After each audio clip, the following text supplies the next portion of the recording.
square trinomial. So we have the given x squared plus 14x plus 49. Simply get the square root of the first term. So the square root of x squared is x.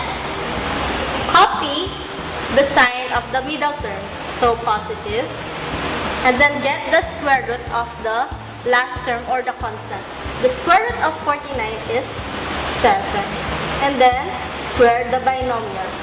Therefore, the factor of x squared plus 14x plus 49 is the quantity of x plus 7 squared. So the next given, 16x squared plus 48x plus 36. Again, get the square root of the first term. The square root of 16x squared is 4x. Copy the sign of the middle term, positive. And then the square root of the constant, the square root of 36 is 6. Square the binomial. Therefore, the factor for 16x squared plus 48x plus 36 is the quantity 4x plus 6 squared.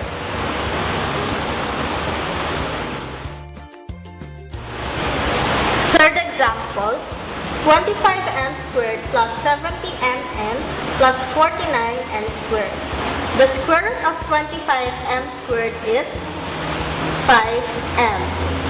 Copy the sign of the middle term, positive. The square root of 49n squared is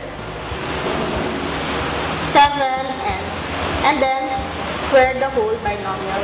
Therefore, the factor for 25m squared plus 70mn plus 49n squared is the quantity of 5m plus 7n squared.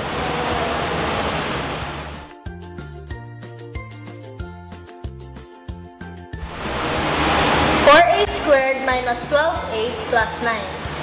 So square root of the first term, the square root of 4a squared is 2a. Copy the middle term or the sign of the middle term, so negative.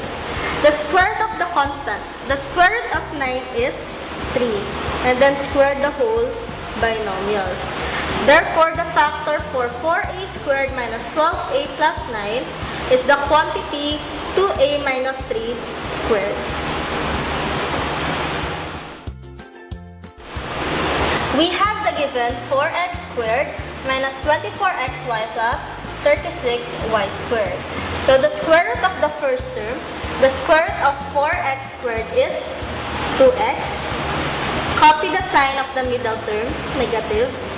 The square root of 36y squared is 6y. And square the whole binomial. So the factor for 4x squared minus 24xy plus 36y squared is the quantity 2x minus 6y squared.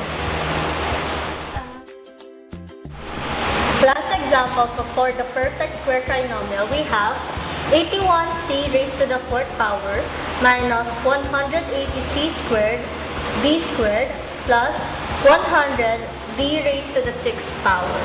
So the square root of the first term, square root of 81 is 9, and the square root of c raised to the 4th is c squared. Copy the sign of the middle term, you have negative. Square root of 100, 10. The square root of d raised to the 6th is d cubed. And square the whole binomial.